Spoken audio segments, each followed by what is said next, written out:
ser gênio naquela época era mais genial ainda.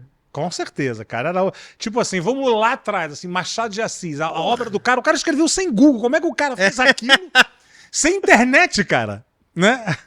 Não, Jesus começou com 12, velho. Né? Tá aí até hoje. Caralho, né? Cara, não é pouca coisa, não, bicho. Bom. Quer falar de influencer? Porra, cara, não é pouca coisa, não. E tá aí até hoje. Não, e na época falava isso aí naqueles filha da puta Caifás, aqueles. Isso não dura 3 meses, cara. Os caras falaram isso. Porra! Incrível.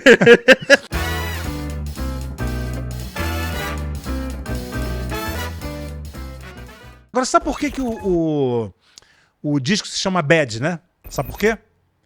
Porque a gravadora, ele fez um disco e a gravadora vetou o disco inteiro. Inteiro. Ele teve que refazer tudo, né? Aí ele botou o nome do disco de Bad. Ruim. É? É? Eu não sabia disso, não. Pô, que bom que eu tô te falando alguma coisa que você não sabe. Caraca, mano. O Bad, pô, eu amo esse disco, cara. O disco é sensacional, pô. Eu amo esse disco. Né? Durante Disco, muito tempo foi o segundo disco mais vendido, assim. Foi, né?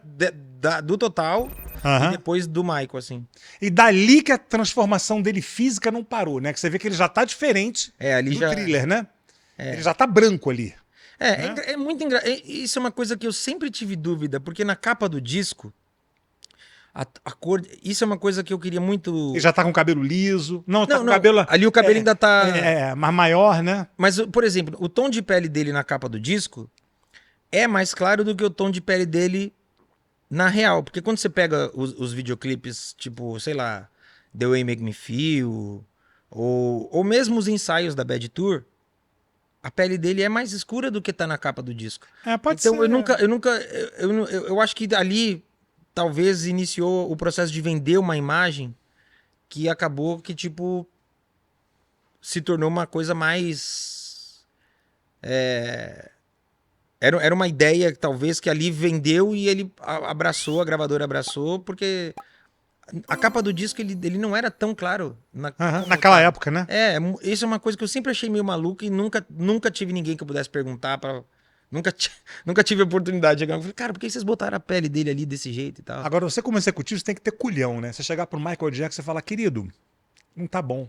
Tá tudo vetado. Faz outro aí pra gente. Não, pior que o Thriller passou por uma coisa parecida, né? Tem um documentário que lançaram agora, eles falam que a gravadora pegou, ouviu, falou, não é isso. Aí você fala, cara, como que você fala assim, não é cara? isso pro Thriller? Não, aí óbvio que não refez, né? Mas, tipo, foi uma questão de negociar, de conversar. Que na época era a crise do petróleo, as vendas estavam caindo, a matéria-prima estava escassa. Talvez não seja a hora de lançar. Lançaram e, cara, o álbum Thriller foi o responsável por alavancar. Cara, eu acho que ainda até hoje é o maior recorde, não, até né? hoje é o disco mais vendido de todos os tempos. Mas ele sustentou a indústria fonográfica por alguns anos, né? Que é muito maluco isso, assim. A gente tá falando de um outro período. Hoje, quando a gente fala, a galera vê nas redes sociais, no YouTube, eu acho que a galera não consegue entender o que era, né? Você não tinha como... Não existia estudar métricas, né? Deixa eu ver aqui. Não, você fazia meio que... Vou ver o tráfego, né? Dizem, né? Não sei.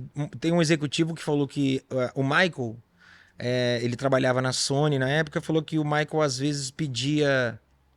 os 5 livros mais vendidos, os 5 filmes mais vistos. Tipo, o que é os 5 livros e os 5 filmes mais vendidos na Europa, nos Estados Unidos e tal, pra ver se ele conseguia traçar um perfil, né? E tal. Aí você pensa, cara, você fazia essa solicitação, recebia um fax.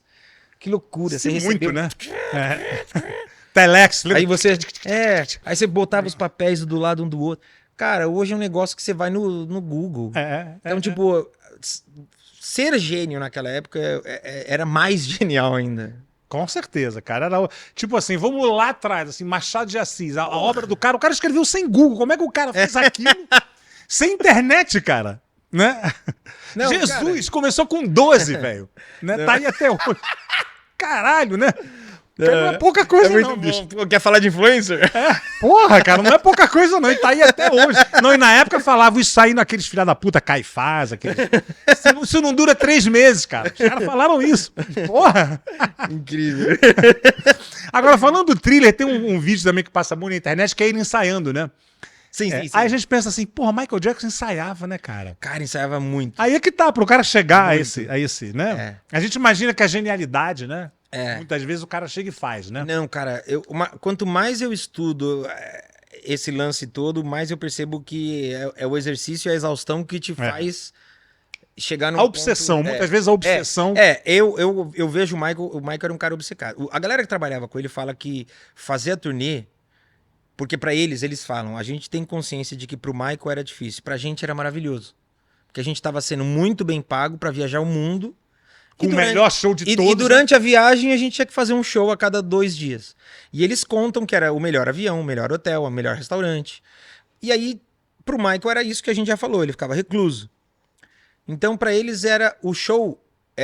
Eles, uma vez dentro do estádio, eles falam que era o estado de foco total.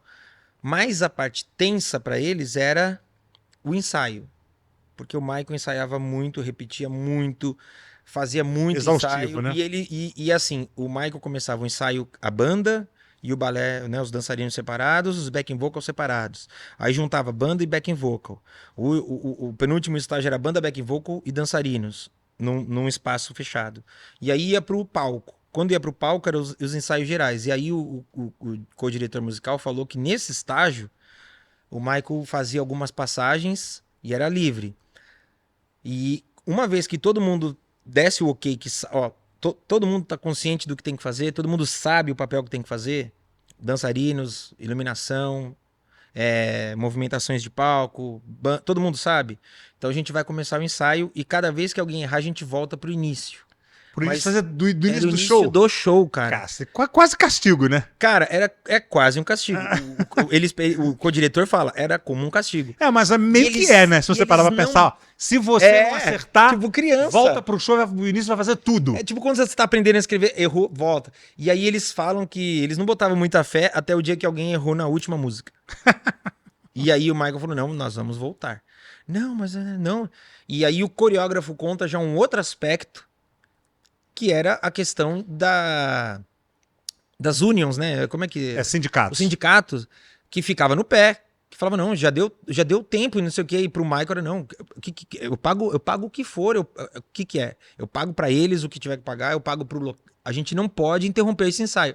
Então eram 2 problemas que os caras tinham que ficar driblando, que eles não queriam errar pra começar tudo, e as unions, o sindicato ficavam em cima deles.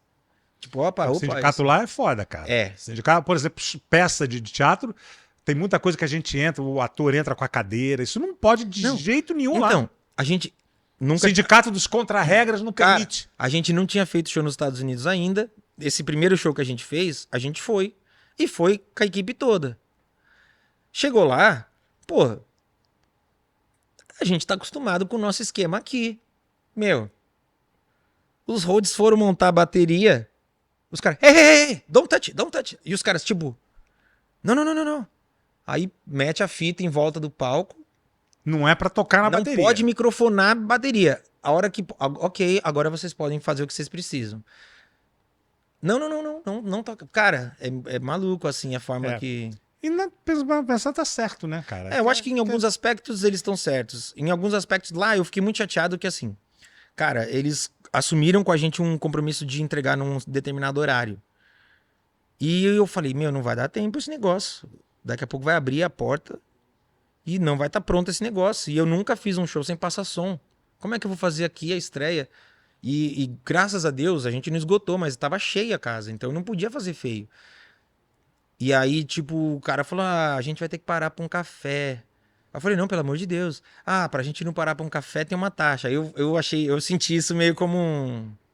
Você se aproveitou um pouco? Eu assim, achei você que acha ele se aproveitou, Tudo bem que depois, no final do show, ele falou, uau, podemos tirar uma foto? Quase que eu falei, eu juro, quase que eu falei, putz, agora eu vou tomar um café. Ou então você fala assim, tem uma taxa. Tem uma taxa. Pra tirar foto. Devia ter falado, tem uma pequena taxa. Porque no final dá tudo certo, é aquela coisa que a gente tava falando, né? Você fica na ansiedade. Aí dá certo, é aquela catarse, aquela alegria, você fala, ah, eu amo todo mundo. Quando deu certo, ama todo mundo. Cara, pô, os caras, ele te apunhalou pelas costas, mas nem tá sangrando tanto. Não, deixa ele vir aqui, que querido. É isso, a vida é... Ai, cara, é fogo. Exatamente.